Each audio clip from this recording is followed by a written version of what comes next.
Radio Pakistan خصوصی documentary programme سنیے radio لہروں سے سوشل میڈیا تک. تحریر پرویز اختر، راوی شہناز وسیم اور تنویر اقبال. پیشکش ریڈیو پاکستان کراچی. ریڈیو لہروں سے سوشل میڈیا تک. 25 اپریل 1874 کو اٹلی کے شہر بولوگنا میں ایک بچہ پیدا ہوا جس کا نام گوگلیمو رکھا گیا. اسکول میں تو یہ بچہ کوئی خاص کارکردگی نہ دکھا سکا، لیکن اس کے بعد اس کی دلچسپی حساب اور فزکس کے مضامین میں بڑھ گئی. اسے نت نئے تجربات کرنے کا شوق تھا.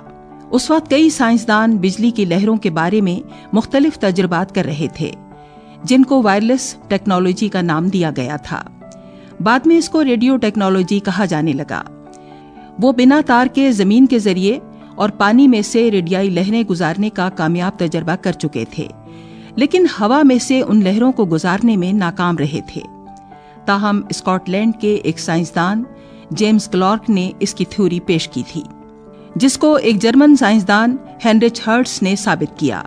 لہٰذا ان لہروں کا نام اس کے نام پر ہرٹز ویو پڑ گیا. اس وقت گوگلیمو کی عمر صرف 20 سال تھی، مگر اس کی توجہ اس تجربے پر پڑی اور اس نے اپنا وائرلیس ٹیلی گراف نظام متعارف کروایا اور سن 1897 میں وائرلیس ٹیلی گرافی اینڈ سگنل کمپنی کی بنیاد رکھی.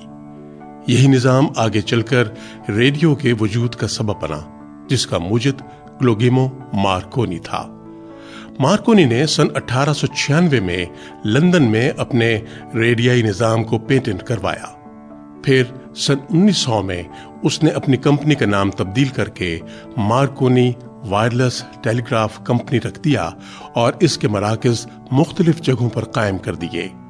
اس طرح برقی لہروں پر آواز کو ایک جگہ سے دوسری جگہ پہنچانا ممکن ہو گیا. یہ ہے ممتاز براڈ کاسٹر اور کالم نگار عظیم سرور. ریڈیو مسلسل سفر میں ہے، آواز مسلسل سفر میں ہے، یہ بڑھتی جا رہی ہے. اب سوشل میڈیا بھی ایک منزل ہے، اس کے بعد 50 سال بعد، 40 سال بعد، 60 سال بعد ایک اور میڈیم آ جائے گا، لیکن ریڈیو اور آواز کا میڈیم اس وقت بھی ایسے ہی زندہ و پائندہ رہے گا اور اس کی برتری رہے گی. اپنے اس نظام کے ذریعے مارکونی نے اخبارات کے لیے پیغام رسانی کا کام شروع کیا اور اس کو اس وقت بڑی کامیابی حاصل ہوئی جب 1899 میں یہ پیغامات انگلش چینل کے پار فرانس اور انگلینڈ تک پہنچنے لگے.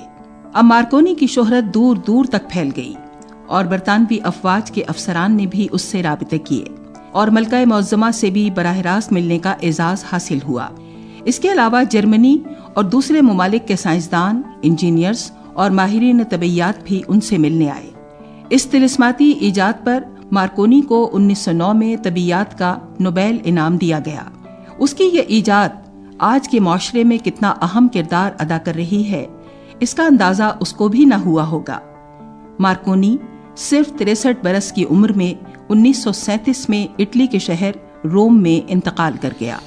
ابتدا میں ریڈیو کو جہاز رانی کے لیے استعمال کیا جانے لگا، لیکن جب 1914 میں جنگ عظیم کا آغاز ہوا تو ریڈیو کو فوجیوں سے رابطے کے لیے استعمال کیا جانے لگا. اس دوران میں مغربی ممالک میں کئی کمپنیاں قائم ہو گئیں جنہوں نے ریڈیو سیٹ بنا کر فروخت کرنا شروع کر دیے. امریکہ میں بھی ریڈیو نشریات کا آغاز ہو چکا تھا. جنگ عظیم کے ختم ہونے کے بعد اس طرح کے ریسیور بنائے گئے جو عوام کے لیے تھے اور ان کا نام میوزک باکس رکھا گیا، جس کے ذریعے موسیقی نشر کی جاتی تھی. وہ ادائے دلبری ہو کہ نوائے عاشقانہ جو دلوں کو فتح کر لے وہی فاتح زمانہ، جو دلوں کو فتح کر لے وہی فاتح زمانہ. موسیقی کے ساتھ ساتھ ریڈیو پر اعلانات بھی نشر ہونے لگے. لوگوں کو یہ نئی تفریح میسر آ گئی اور کچھ معلومات بھی حاصل ہونے لگیں. اس طرح ریڈیو معاشرے کا ایک حصہ بن گیا. اس زمانے میں ریڈیو سیٹ بجلی سے چلتے تھے اور کئی ممالک میں بجلی عام نہیں تھی، پھر بھی دنیا بھر میں نشریاتی ادارے قائم ہونا شروع ہو گئے۔ امریکہ میں پہلا ریڈیو اسٹیشن 1920 میں پٹسبرگ میں قائم ہوا۔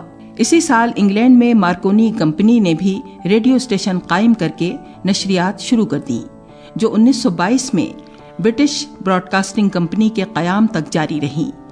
یوں چند سالوں میں ہی دنیا کے مختلف ممالک میں 250 سے زیادہ ریڈیو اسٹیشن قائم ہو چکے تھے۔ اب ریڈیو نے سوشل میڈیا کا کردار ادا کرنا شروع کیا اور معاشرے کے مختلف شعبوں پر اثر انداز ہونے لگا۔ ریڈیو کی اس بڑھتی ہوئی اہمیت کے پیش نظر حکومتوں نے بھی نشریات کے بارے میں غور و فکر شروع کیا۔ عوامی فلاح و بہبود اور تفریح پر مبنی پروگرام نشر کیے جانے لگے، جن میں موسیقی کے پروگرام خاص طور پر سننے والوں کے لیے زیادہ توجہ حاصل کرنے میں کامیاب ہوئے۔ برصغیر میں ریڈیو کی ابتدا برطانوی راج کے زمانے میں ہوئی، اس لیے اس کو بھی بہت محدود پیمانے پر رکھا گیا۔ پہلے پہل ریڈیو کلب قائم ہوئے اور حکومت نے بعض شرائط کے ساتھ نشریات کے اجازت نامے جاری کیے۔ یہاں بھی مارکونی کمپنی نے بڑھ چڑھ کر حصہ لیا۔ وہ لوگوں کو ریڈیو کی اہمیت اور افادیت سے آگاہ کرتے۔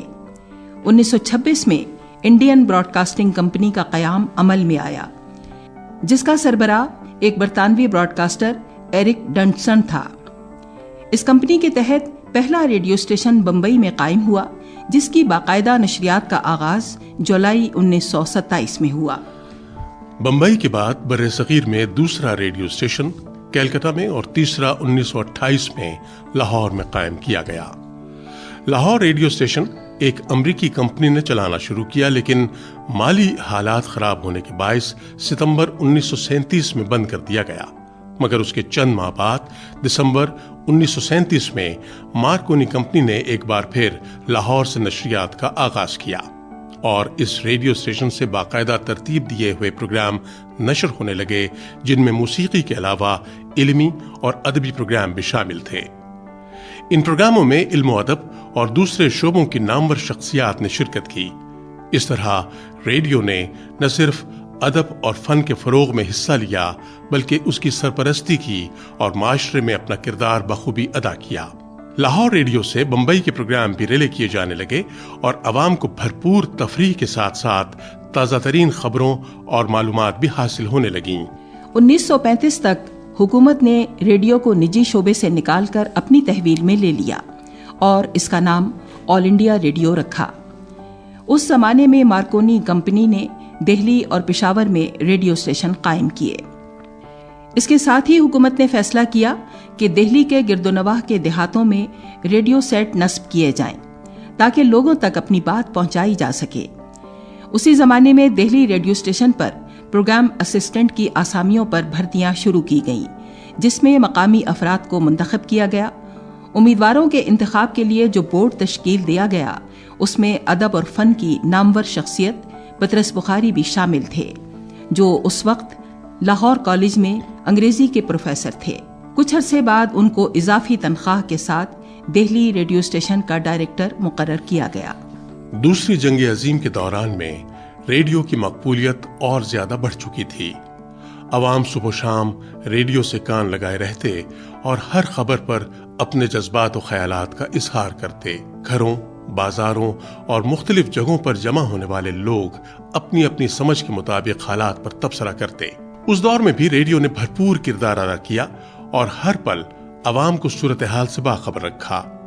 جنگ کے بادل چھٹے تو تحریک پاکستان زور پکڑ چکی تھی، چنانچہ ریڈیو ایک بار پھر عوام کے لیے معلومات کا سب سے بڑا ذریعہ بن گیا۔ جلسے، جلوسوں کا احوال، لیڈروں کی تقریریں اور عوام کے تاثرات ریڈیو نشریات کا سب سے بڑا حصہ تھے۔ ریڈیو نے سوشل میڈیا کی حیثیت سے اپنی ذمہ داری نبھاتے ہوئے عوام کو حالات و واقعات سے آگاہی دی۔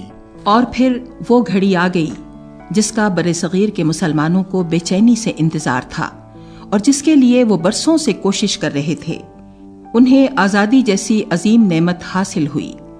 یہ 13 اور 14 اگست 1947 کی شب تھی اور رمضان المبارک کی 27 تاریخ، جب لاہور ریڈیو اسٹیشن سے قیام پاکستان کا اعلان ہوا اور اس کے ساتھ ہی فضا پاکستان زندہ باد کے نعروں سے گونج اٹھی۔ مسلمانوں کی آزادی کے اعلان کرنے کا یہ اعزاز مشہور براڈ کاسٹر مصطفیٰ علی حمدانی کے حصے میں آیا۔ السلام علیکم، پاکستان براڈ کاسٹنگ سروس، ہم لاہور سے بول رہے ہیں۔ 13 اور 14 اگست سن 47 عیسوی کی درمیانی رات 12 بجے ہے، طلوع صبح آزادی۔ قیام پاکستان کے ساتھ ہی جہاں اس کے لیڈروں کے کندھوں پر بھاری ذمہ داریاں آن پڑی تھیں، وہیں ریڈیو کے لیے بھی ایک کٹھن وقت تھا۔ کم مائیگی کی صورتحال، مہاجرین کی مسلسل آمد، وسائل کی بے حد کمی، رہائش کے مسائل اور خود حکومت کے کام، ایسے وقت میں بھی ریڈیو نے ایک سوشل میڈیا کا کردار نہایت عمدہ انداز میں نبھایا۔ کراچی میں بھی ایک عارضی جگہ پر ریڈیو اسٹیشن قائم ہوا جہاں سے عوام کے لیے رہنمائی اور معلومات کے پروگرام نشر ہوتے تھے۔ بانی پاکستان قائد اعظم محمد علی جناح اور پاکستان کے پہلے وزیر اعظم نوابزادہ لیاقت علی خان کے پیغامات بھی ریڈیو پاکستان سے ریکارڈ اور نشر کیے گئے۔ 1947 سے لے کر آج تک جو بھی اونچ نیچ کے مرحلے آئے، ریڈیو پاکستان نے سوشل میڈیا کی حیثیت سے اپنے عوام کا بھرپور ساتھ دیا، ان کو صحت مند تفریح فراہم کی، حقائق سے باخبر رکھا اور ہر طرح کی معلومات سے آگہی دی۔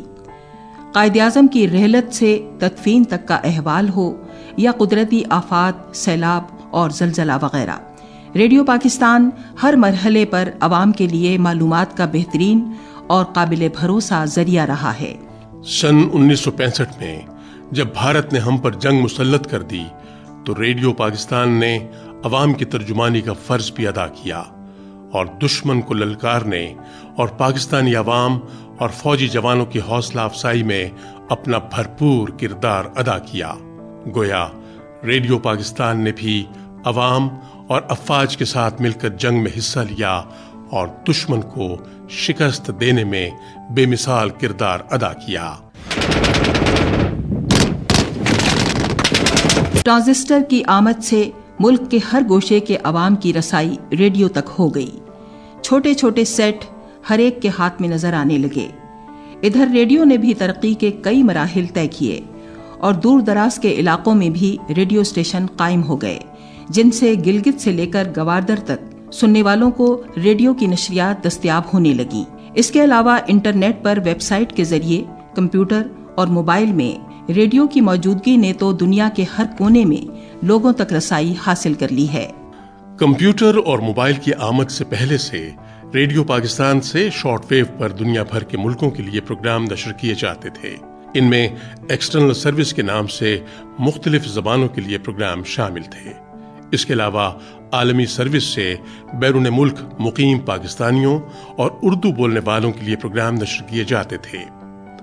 ریڈیو پاکستان کے سامعین کی تعداد بھی کروڑوں میں ہے اور اس میں بھی دن بدن اضافہ ہوتا جا رہا ہے۔ ریڈیو ایک سوشل میڈیا ہونے کی حیثیت سے آج بھی اپنی ذمہ داریاں ادا کر رہا ہے اور معاشرے کے ہر طبقے کے لیے معلوماتی اور تفریحی پروگرام نشر کر رہا ہے اور دنیا بھر میں پاکستان کا نام روشن رکھنے میں سرگرم عمل ہے۔ ریڈیو لہروں سے سوشل میڈیا تک خصوصی ڈاکومنٹری پروگرام آپ نے سنا۔ اسے تحریر کیا تھا پرویز اختر نے، راوی تھے شہناز وسیم اور تنویر اقبال، ریکارڈنگ انجینئر ریاض رضی اور سہیل احمد، تدوین محمد نواز، پروڈیوسر سیما رضا رضا، پیشکش ریڈیو پاکستان کراچی۔